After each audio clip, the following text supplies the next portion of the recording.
I know not just with money and status and things like that, but I feel like I'm the first in my family to really be able to change everything. And I wanted to take that on head on. And it was like, no, I need to change for myself. I need to change for my kids, for my wife, for my family, for the trajectory of my family and things like that. So I'm like, let me just put it out there of what I went through in my all pro year was the year I was dealing with that. So I'm like, I would every off day I would go in the mornings, drive like 45 minutes away or whatever, go to my sessions, talk to her, and it was like really wasn't even about the sex part. It was the little kid in me that was more so trying to find himself and was so hurt from things that went on in the family that I was around.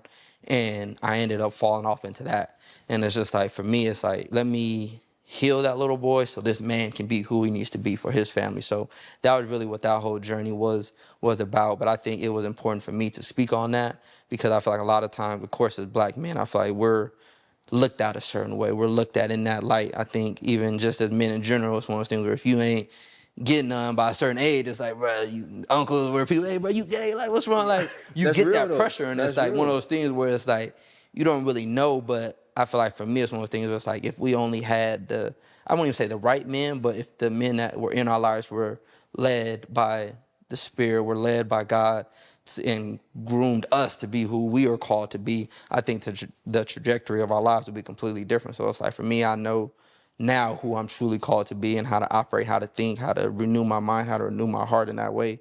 Where now it's like for my kids, I can teach them. Or it's like, don't do what daddy did. Don't have those thoughts that daddy had and how to get through it. And it's not just telling. I think, too, that's a big thing that I feel like I can only speak for black parents and black families. But it's like, don't just tell me not to do something, but tell me the reason why not to do it.